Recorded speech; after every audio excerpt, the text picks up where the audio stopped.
Hey, what's up? It's Valar. Hope everybody's doing awesome. Thank you so much for checking out the video today. Please subscribe to the channel because really need the help right now to grow this thing to like 3,000 subs. Because we're like a little over what, 2,200 or so. So we need all we need is 800 more. We're good. What the heck was that for? Oh, I just pulled a basher from Void Chart. Anyway, so this video is just gonna be more of like a fun, hey, let's goof around type video and see what we can do because I got two Hegemons recently, and I've done a video with one of my Hegemons in more of a CC build, and I'll show both these Hegemons and what I did with them. This is just not supposed to be like, hey, you're supposed to go do it this way or do anything like that. This is just showing you some ideas, and I've actually found that two Hegemons is good against certain teams, but actually doesn't work against other teams as well as you would think it would either. Because some of these defensive teams, and you don't have a lot of like ways to remove debuffs and stuff, and like maybe if I use Madame Ceres, but then you don't do enough damage, blah blah blah. Anyway, so I'm kind of getting off on a tangent there. But this is a Hegemon that I've had for a while actually. He's in stun and accuracy gear with crit rate gloves. I wanted to make sure the crit rate was at 100% on both these guys. Attack percent chest, speed boots, crit damage and speed here. So a little bit of speed, accuracy. So I try to find like crit substats and speed and accuracy if I could.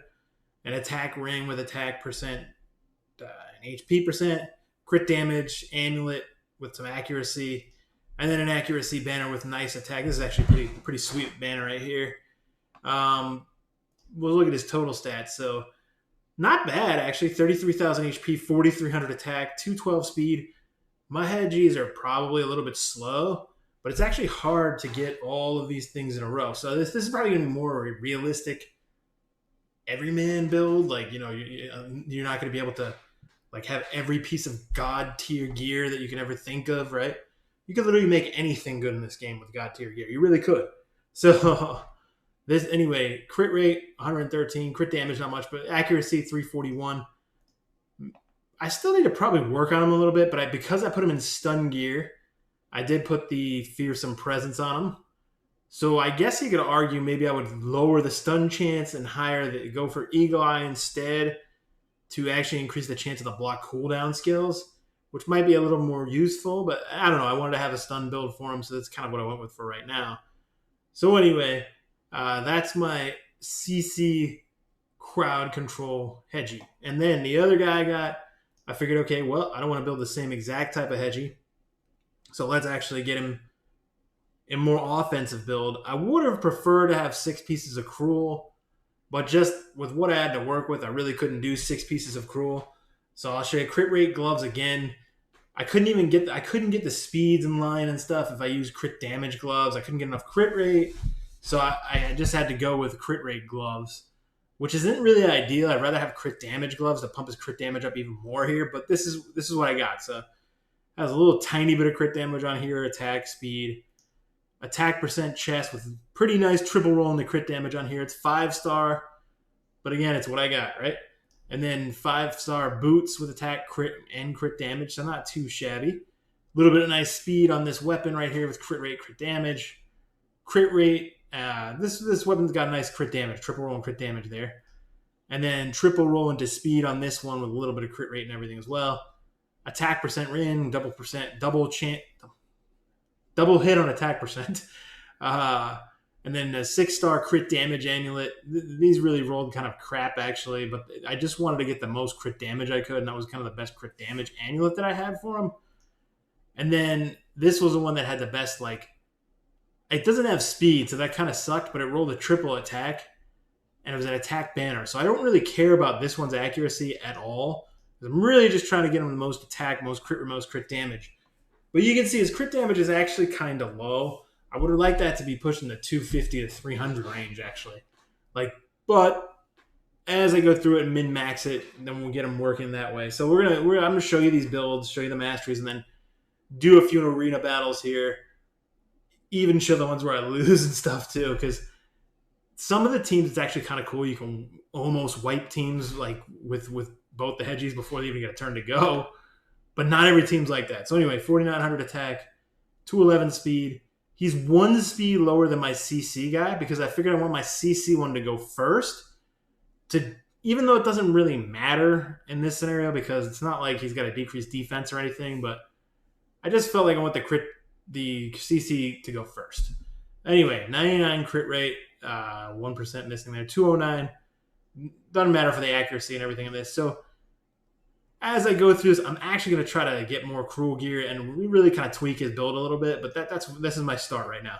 And I went and I got the flawless execution just to get more crit damage. I suppose you can go Helm Smasher for ignore defense. If I had some good Savage sets, I would actually do that and go that route. But my Savage sets, I'm still farming Fire Knight hard, but I don't have that much good Savage gear. Like my Savage gear is pretty meh. Actually, a lot of it's rare. I just don't really have great Savage gear. I finally have a decent thing of immunity gear going, and maybe I would put him in immunity gear if I can get the same substats and everything too. But okay, anyway. So here's the 50% chance to counterattack. I put that on him. So you see more offensive. Instead of the support tree, you just go down the offense tree. For the most part, I think I kept the defense tree the same on them. So let's actually go in and look at a couple of arena battles. See what we can do. Oh, this guy's got a Hegi too. So let's see who has the faster Hegi. It could be him. I mean, my Arbiter is like 301 speed or something. So Nope. He doesn't have the faster Hegi. Hopefully we get a lockout on Molly Tankard. We did not. But we're going to kill their Hegi. Oh, cool. And we killed Ray, too. So that actually worked out good because it did limit what they could do. She couldn't get her Provoke off, which was awesome. And in some situations, who am I going to use in this slot if I'm going to use the Hegis is what I'm thinking, right? So right now I'm using Trunda because she picks up the damage that they left off. So essentially, Trunda can actually go in here and just finish them off. That's kind of the way I had this. But if there's a team that has more block damage and unkillables up and things like that, then I probably would bring in my Rotos.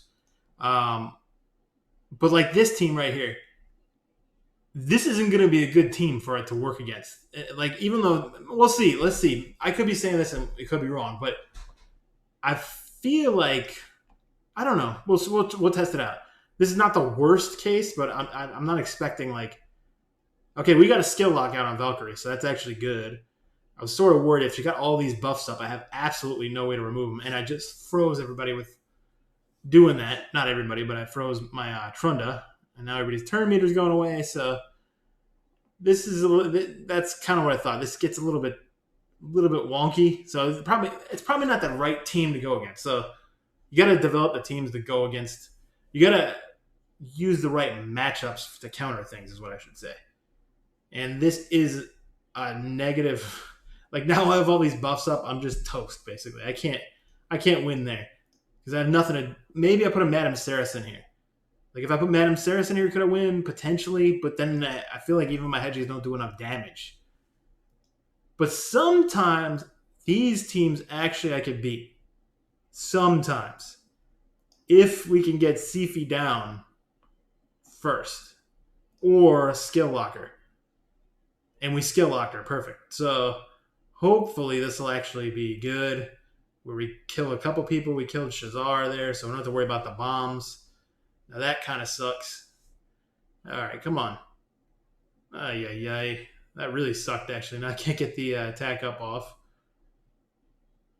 All right, well, we still could actually get some good damage here. Okay. So since we have the skill lock out there, I think we're going to be okay.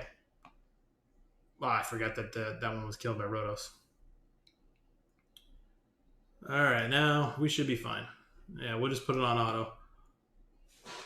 But you can see, like, sometimes in more defensive matchups, like Valkyrie teams, maybe even Krisk teams and stuff, a dual Hegi is not really that ideal. And using a dual Hegi in 3v3 is pretty fun, actually. Now I have two teams with Hegemon in them. So that actually gives me an advantage in that regard. And I feel like I could probably go a little bit further. I saw someone running, and they've been in Platinum, 2 Hegis and 2 Rotos. Now, I could run that team, actually. I just don't know if I have the perfect gear for it. So that's going to be it for the video. It was more just like, let's have fun. Let's look at all these Hegemons and gawk at all this dual Hegi crap. Let's do one more, actually. Like, can we take this team down is what I want to know. With the Rotos in there, and Metalhead and Lanicus, yeah, probably. I don't know, though. I mean, I might end this video on a bad note here. All right, let's see. Maybe we get a skill lockout on it. I actually want it on her. Good. That's good. That's good. All right. And we're not doing enough damage, but that's okay, I think. I think we're going to get Trunda off. Yeah, I think we'll be fine here. I think this is actually a good matchup. As long as Trunda gets to go. There we go. All right. Boy, come on. No. I have Rotos, and I love having Rotos, but it is a little bit unfair if he were to proc a bunch of extra turns there, and it happens to my advantage all the time. Great. I wasn't paying attention there, so that actually just, that's my fault. Completely right there. All right, come on. There we go. Now I'm going to end the video on a high note. Anyway, so that was some dual Hegemon fun. Just a fun video to put out there. So I hope everybody has a great Labor Day weekend. Thank you so much for checking out the video. Please do me a favor. Please subscribe to the channel. Like this video. Comment down below whether you think I'm a jackass or you like the video. All that crap. Thank you very much. Cheers.